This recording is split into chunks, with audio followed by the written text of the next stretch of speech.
if you're able to identify a product for the past 2 weeks sijauza, unaweza itumia kama a loss leader. Kwa kuna hii kitu inaitwa loss leader. So unachukua unaweza uza hiyo product at a lower price ama market price bila hiyo markup yako, and then ukiuza hivyo unaipresent kama discount. Unamwambia kwamba hii product tulikuwa tunaiuza initially 250, sasa hii tunaiuza at 200. Mtu akikuja hapo na present your product, then mention other supplementary products zenye zinaweza endana na hiyo product. Uko like, by the way, unaweza chukua pia na hii, unaweza chukua na hii, unaweza chukua na hii.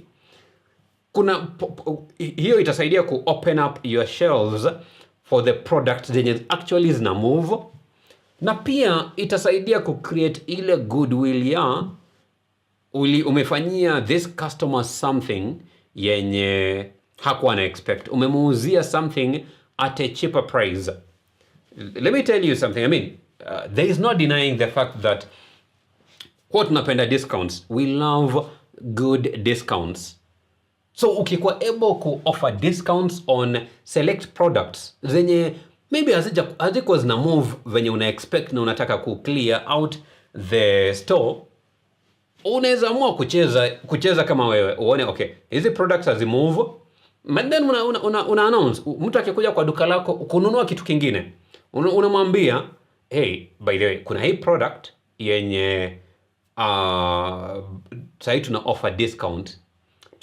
Tusitumie maneno ya clearing out sale, because ukitumia hiyo maneno itakaa ni kama unataka tu kuuza hii vitu.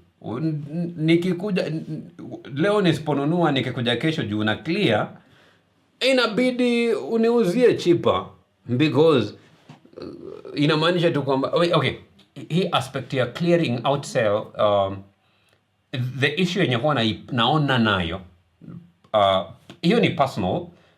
I don't know about you, but hiyo ni personal issue yenye huwa nakuwa nayo na hii clearing out sale. Huwa inakaa ni kama hii kitu watu hawako wanataka, so unajaribu tu kuforce iende. So kuna wording nyingine zenye in a way tujaribu kuzi-avoid, especially kama unataka kuuza kitu. Hauwezi sema clearing out sale. Ukisema hivyo, sasa kama watu wengine hawako wanataka hii product, unataka kusema nikuje nilipe 1500 mbona? Unacheza. Sijui kama unanipata. So unaweza cheza na uko like okay, hapa tuna offer discount ya this much, because icheza na discount. Na pia wakati umeamua kutumia discount kama a way ya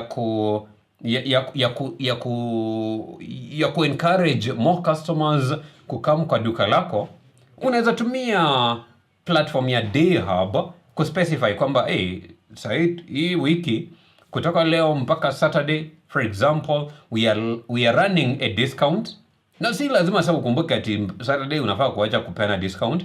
You just go to dayhubsma.com, unaingia pale kwa product, una-update, unasema sasa inapeana discount ya 200 ama 500, na nataka hii discount tupeane mpaka Saturday ama mpaka Sunday. Una get? I mean, so kwa mind yako uko like okay, nitapeana mpaka Sunday. Na sometimes unaweza amua ulipeana but hizo products zikaisha before your Sunday ifike. You don't need to kukua like okay, lazima upeane discount after that. Unaweza sema tu mtu akikuja uko like by the hiyo discount ilikuwa ina run mpaka Sunday, but hizo products watu walibambika nazo wakabai zote zikaisha.